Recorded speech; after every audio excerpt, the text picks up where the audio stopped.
Selamat pagi Bapak Ibu yang diberkati Tuhan. Kita akan mendengarkan firman Tuhan yaitu di hari Selasa ini tanggal 4 Juni 2024. Tapi sebelumnya kita berdoa. Bapa yang baik, Bapa yang kami kenal dalam Tuhan dan Juru Selamat kami yang hidup, terima kasih buat pagi hari ini. Engkau memberikan waktu kesempatan kepada kami untuk mendengarkan firman-Mu yang menjadi kekuatan dalam kehidupan kami. Biarlah melalui firman-Mu Tuhan, bertambah iman percaya kami untuk menjalani hari ini. Di dalam nama Yesus kami berdoa. Amin. Firman Tuhan buat kita pada pagi hari ini, yaitu yang tertulis dalam Kolose 3 ayat 15. Demikian firman Tuhan, hendaklah damai sejahtera Kristus memerintah dalam hatimu, karena untuk itulah kamu telah dipanggil menjadi satu tubuh dan bersyukurlah. Demikian firman Tuhan. Bapak Ibu yang dikasihi Kristus Yesus, di tengah dunia yang kacau dan tak menentu ini, apakah kita masih hidup dalam kedamaian? Jika tidak, ketahuilah bahwa Tuhan sudah menyediakan kedamaian atas kita. Itulah kehendak Tuhan atas setiap orang yang percaya kepadanya. Seberat apapun beban yang kita hadapi di dalam kehidupan kita, seberat apapun penderitaan yang menindih kehidupan kita, kita tidak akan kehilangan damai sejahtera asal kita senantiasa menyerahkan hidup kita kepada Tuhan, karena Dia adalah sumber damai sejahtera itu. Ada tertulis, di mana ada kebenaran, di situ akan tumbuh damai sejahtera. Dan akibat ketenteraman ialah kelegaan dan ketenteraman untuk selama-lamanya. Yesaya 32 ayat 17. Oleh sebab itu, dikatakan, marilah kita mengejar apa yang mendatangkan damai sejahtera dan yang berguna untuk saling membangun. Dikatakan di dalam Roma 14 ayat 19. Apa yang saudara kejar dan yang menjadi prioritas dalam hidup ini? Uangkah? Kekayaankah? Popularitaskah?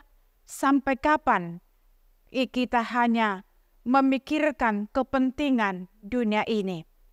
Saya mencintai uang, tidak akan putus dengan uang. Siapa yang mencintai uang tidak akan putus dengan uang. Dan siapa mencintai kekayaan tidak akan puas dengan penghasilannya. Ini pun sia-sia, dikatakan di dalam Pengkhotbah 5 ayat 9. Sementara perkara-perkara rohani yang membawa kita kepada kehidupan yang dipenuhi dengan damai sejahtera, sukacita, ketenteraman, dan dikatakan juga ketenteraman sejati, kita kesampingkan.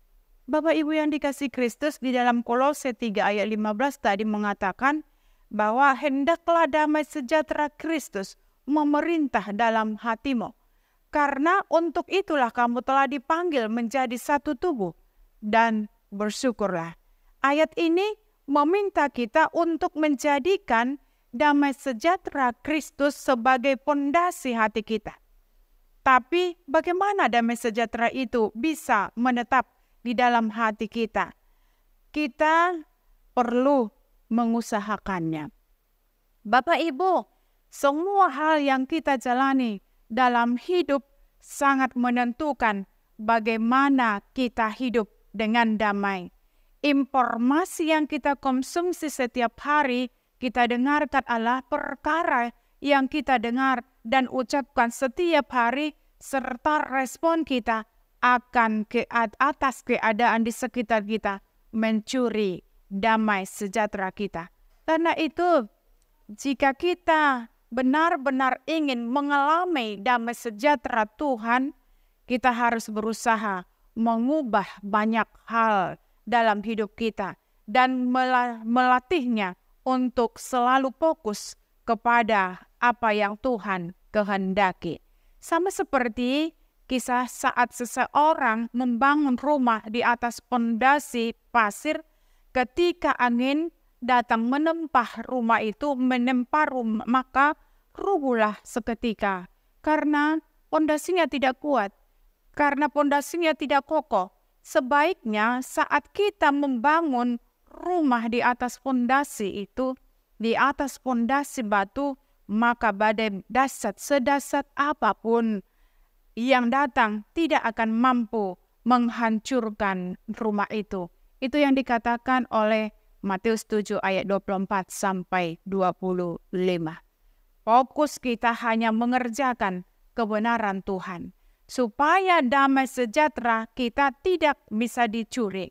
Kalau kita baca di dalam Yesaya 26 ayat 3, dia disampaikan seperti ini, kedamaian yang sempurna. Saat kita mempondasikan hidup kita kepadanya, Dia menjanjikan kita yaitu kedamaian. Dan itu sudah menjadi milik kita. Dan selama kita terus-menerus memandang Dia dan menjauh dari diri kita, menjauh dari diri kita sendiri, kedamaiannya akan menjadi kenyataan yang abadi. Kedamaian batinnya adalah sesuatu yang menjadi panggilan semua orang percaya, baik secara individu maupun bersama-sama, dan harus menjadi kenyataan dalam kehidupan semua orang yang dipanggil dengan namanya. Bapak Ibu yang dikasihi Kristus, namun damai sejahtera Allah seringkali terhalang ketika hati tidak bersyukur dan memuji. Hati bersyukur yang dipenuhi rasa syukur surgawi dan puji-pujian kepada Tuhan, itulah yang membuat hati kita ini damai. Karena itu dikatakan tadi dalam renungan kita, supaya damai sejahtera Kristus itu berdiam di dalam diri kita, kita harus mendekatkan diri kepada Allah, sehingga damai Allah itu akan mengalir dalam kehidupan kita. Semoga kita bersama-sama membiarkan damai sejahtera Kristus yang menguasai hati kita. Ketika damai sejahtera Kristus yang menguasai hati kita, maka kehidupan kita akan berbahagia. Dan kehidupan kita ini akan tetap bersyukur dalam kehidupan kita.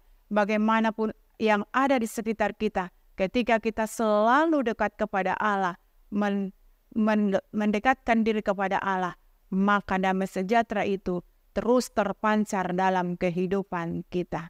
Amin. Kita berdoa. Terima kasih Tuhan buat firman yang boleh kami dengarkan di pagi hari ini, yang mengatakan supaya damai sejahtera yang dari Kristus itu berdiam di dalam diri kami. Ketika damai sejahtera Kristus berdiam di dalam diri kami, maka apapun yang terjadi, seberat apapun pergumulan yang kami hadapi, itu tidak akan bisa memisahkan kami dari Kristus. Karena itu Bapa di dalam sorga, kuatkan dan teguhkan iman percaya kami, supaya kami tetap Tuhan tinggal di dalam Tuhan, dan kami tetap bersyukur memuji nama-Mu dalam kehidupan kami. Terima kasih Tuhan, hanya dalam nama Yesus kami berdoa. Amin. Terimalah berkat Tuhan. Anugerah Tuhan kita Yesus Kristus dan pengasihan daripada Allah Bapa dan persekutuan Roh Kudus menyertai kamu sekalian. Amin. Selamat pagi, selamat beraktivitas, Tuhan Yesus memberkati.